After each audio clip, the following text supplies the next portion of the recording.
Welcome to Accommodate This. We live in a time when life is expensive, and it seems to only get more expensive by the day.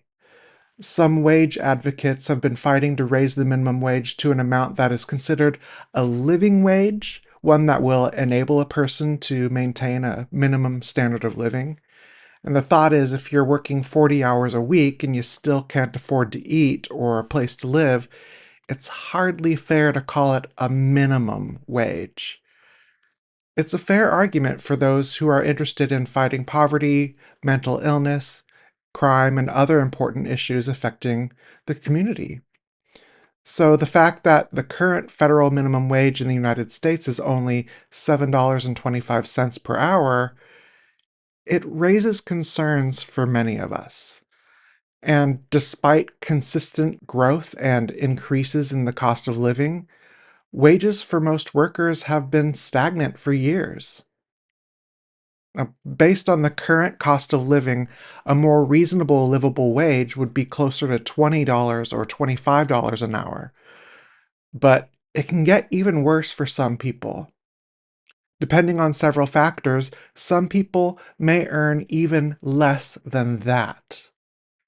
For example, the minimum wage is $2.13 per hour if the occupation is customarily and regularly receiving more than $30 a month in tips. So, for example, if you're a waiter or a waitress and you make more than $30 in tips during an entire month, employers are only legally obligated to pay you $2.13 per hour. Trump's no taxes on tips provision in the Big Beautiful Bill was marketed to make the public believe that tips would not be taxed at all. But if you make above $25,000 in tips per year, anything above that will still be taxed. So, for jobs that depend mostly on tips making up the difference in pay, they're still going to see their taxes reduced. Another minimum wage is $4.25 an hour if the employee is under 20 years of age during their first 90 consecutive calendar days of employment. So within the first 3 months of your employment, if you were under 20 years old during that time, they only have to pay you $4.25 an hour. For everyone else, the minimum wage is $7.25. Now, I have some good news and some bad news. Let's start with the good news. Some states have minimum wages that are different than the federal minimum wage. And when that's the case, the more generous wage applies. That way, employees are always earning the greater wage, whether that's the state wage or the federal wage. Very few exceptions apply, and those are outlined in the Fair Labor Standards Act, or FLSA. I've provided a link in the description that points to a page where you can check the minimum wages in your state. It's quite interesting. Now for the bad news. Some disabled people may be paid even less than the minimum wage. It's one of the exceptions I mentioned earlier. Now, when workers are paid less than the minimum wage, it's called a subminimum wage. And that's not something we hear much about because there are only around 40,000 people earning a subminimum wage, according to a 2024 census. So it's not very common at all. In fact, at the time of this recording, only 624 employers in the entire country are currently 14C certified, which means they are authorized to pay a subminimum wage, according to the Wage and Hour Division, or WHD, of the Department of Labor. And I've linked to the list of 14C certified employers in the description below. But 14C certificates are one of those things that people on one side look at it and think, Oh, wow. Isn't it great? It's creating employment opportunities for people with disabilities. and people on the other side think, It's extortion. Nobody can survive on this. You're just taking advantage of disabled people who are less capable of standing up for themselves. And both sides are absolutely correct, which makes this a complicated issue. But again, 14C certification is very uncommon. So maybe it would be better if more employers took advantage of it. On the other hand, if it's so great, why isn't it more common? In my video on forced confinement, which I linked in the description below, I talked about how the Americans with Disabilities Act, or the ADA, is intended to protect individuals who can perform essential functions of their job with reasonable accommodations.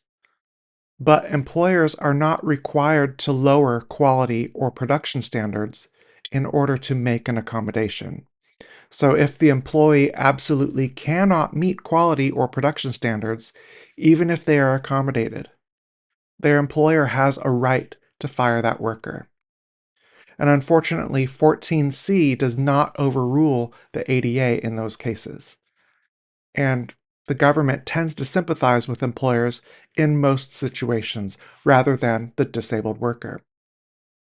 And it's unfortunate because alternatives for employers are plentiful because they can simply choose to hire someone more capable and more qualified. But the alternative to employment for the disabled person is unemployment, which often leads to homelessness, sickness, and even death. In fact, it's probably more accurate to say there are no real alternatives for the disabled person. If you're permanently disabled, you're inevitably forced into an impossible situation that really doesn't have any good outcomes for you. Now, 14C was originally passed in 1938 and was meant to address this issue. At that time, it was considered a sort of compromise because it increased working opportunities for disabled workers while minimizing costs to employers. But 14C has many flaws. First of all, as I've already stated a couple of times already, it is not widely adopted. So as a solution, it's a bit underutilized. And employers who even want to consider hiring a disabled person at a sub-minimum wage must apply for a Section 14C exception. Now, those employers are responsible for justifying the difference in wages by performing time studies that calculate how long it takes a non-disabled worker to do the job. Then from that, they create a wage scale that can be referenced to calculate wages based on the time it takes the disabled person to do the same work. So for example, if the disabled employee is able to do 75% of the same work in the time it takes a non-disabled employee to do the whole thing, employers can pay the disabled worker 75% of the standard. This is basically how sub-minimum wages are calculated. Luckily, 14C requires the employer to reassess every 6 months or if the job changes, and to adjust the scale accordingly. And this allows disabled workers a chance to earn a higher percentage as they learn the job, accounting for improvements that they make along the way. And ultimately, if they end up capable of doing the job just as well as the non-disabled worker, their wages are simply adjusted to the same rate as the non-disabled worker. Sounds great, right? Well, the problem is that it can be a huge administrative burden for employers. The 14C certification not only requires these periodic reviews, certification is typically only valid for 1 to 2 years, so they'll have to reapply and recertify when that expires. Additionally, in 2014, Section 511 of an amendment to the Rehabilitation Act restricted employers from paying subminimum wages unless specific, regular career counseling and documentation requirements are met. And if the disabled employee is 24 years old or younger, they are entitled to counseling on competitive integrated employment, self-advocacy, and peer mentoring programs. All of this additional cost, along with regular documentation to justify the subminimum wage at least twice a year, are designed to limit the use of 14C participation. And what good is an incentive program that deliberately aims to limit participation? I'll tell you, it's not good at all. It's practically useless. In fact, some states are completely transitioning away from the use of 14C. In the last 10 years, 16 states have eliminated subminimum wage employment in an effort to integrate disabled people into competitive work environments.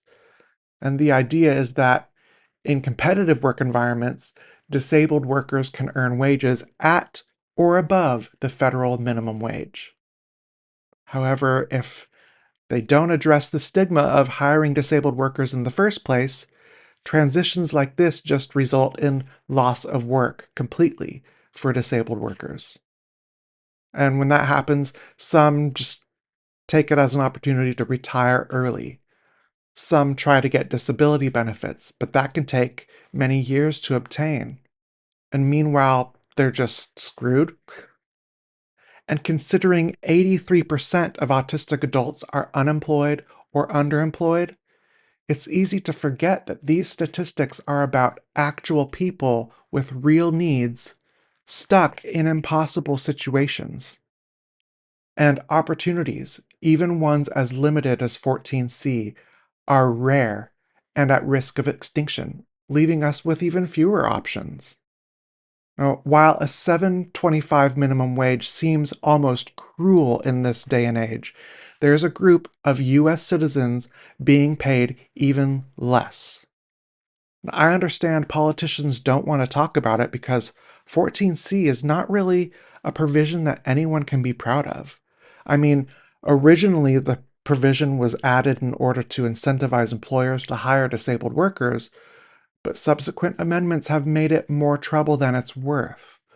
Employers still willing to participate in the program and go through all the effort to maintain certification can be seen as charitable Good Samaritans, but can equally be seen as stubborn, money-grubbing employers who will go to great lengths to hire the cheapest labor possible. And the disabled workers in the program may be gaining experience and earning a wage, but it's so little money to be completely impractical. It's only a fraction of an existing minimum wage that is already laughably low and insufficient to maintain basic living standards. In my mind, the solution is as simple as changing the attitudes of employers. Disabled workers may be different, but we are not less. Too often, employers underestimate us in ways that just don't make sense. I mean, we may be terrible at interviews, but fantastic for the position they're hiring for. When you look at it that way, are they hiring us to be interviewed all day, every day? No. So give us a chance.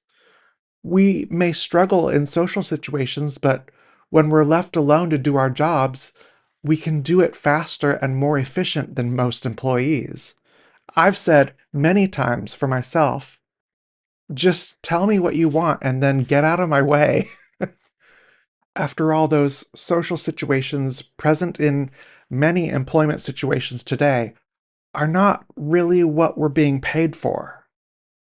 If that's important to an employer, maybe they should have those people they plan on interviewing all day, every day, do those social activities.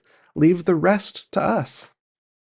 I joke, but in all seriousness, so many disabled people could join the workforce if attitudes of employers simply shifted from hiring people based on personality traits and fitting into a neurotypical culture to hiring people based on the work they can perform and contributions they can make. Autistic people in particular are generally dedicated, loyal, and exacting employees who think outside the box. And accommodations for autism typically amount to just being a little patient, which is free. Even those of us with level 3 autism, which is often called profound autism, may be exemplary employees, but are often overlooked because of stigma and a lack of understanding about their needs. And many disabled people currently earning subminimum wages are downs, but they often stimulate morale and excel at performing repetitive tasks and rituals others may find monotonous. There's always something for everyone, but everyone's time is valuable and should be compensated at a livable standard. We know there are many proven benefits to having a diverse workforce.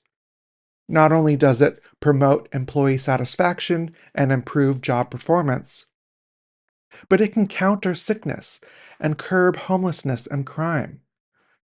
We don't have to wait for the future before we decide to treat people with the respect that every human being deserves. We can start today to make things better for everyone by working with employers and government representatives to change attitudes toward disabled workers. If we work together, I know we can make it happen. But tell me, have you ever seen a 14C workplace in your community? Do you think it's time we moved toward the integrated model used by those 16 states who are no longer using 14C? And what are your ideas to make employers more eager to hire disabled workers? I look forward to reading your thoughts in the comments below. Until then, thank you for watching. If you enjoyed this video, please comment, like, and subscribe to see more content like this, or click on the video here to continue watching.